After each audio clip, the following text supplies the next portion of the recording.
The first key to stopping a breakaway for a young goaltender is to understand the shooter's options and have a simple strategy in place. The best goaltenders in the world used the Y theory to play the breakaway. And we can see the pucks we set out form the letter Y. The shooter can, and often does, shoot on a breakaway.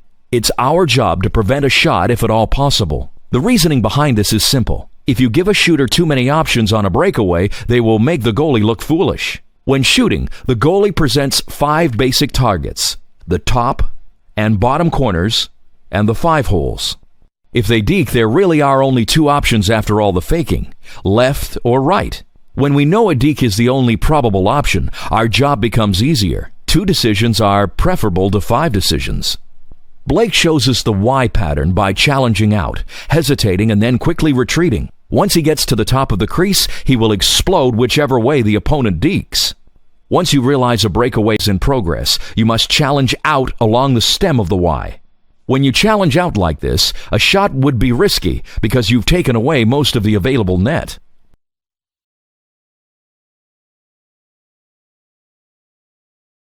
The timing of the backward movement is difficult to master, but there are some cues to use. When they get within about 10 feet, you begin backing up, maintaining a fairly tight stance.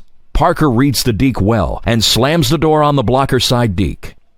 On the glove side deke, Blake shows great patience on the fake and seals up the deke with a powerful diagonal push.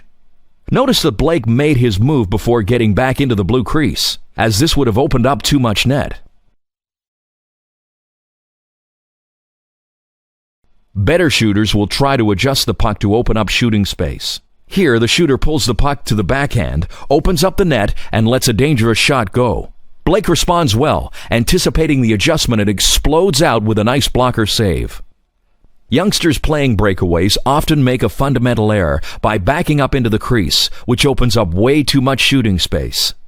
In practice, young goalies should practice following the Y pattern to develop comfort with it and to learn to explode in the correct direction at the correct time.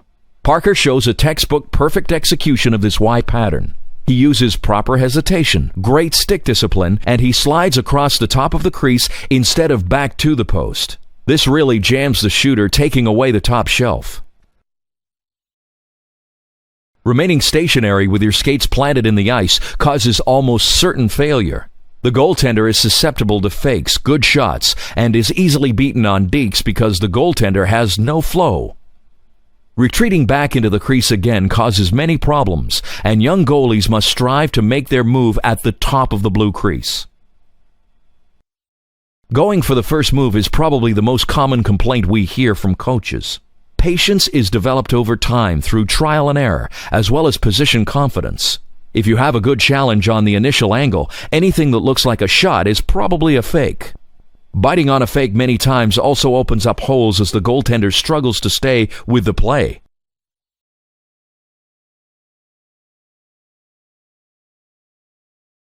Patience, good stick discipline, and a hard knee drive are required to keep these holes from opening up.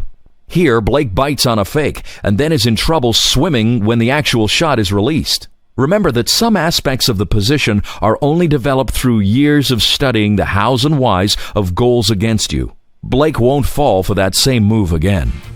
Keek's keys. Force the deke with a good initial challenge. Show patience and resist the fakes. Close up holes when you drive to your butterfly or half pad save.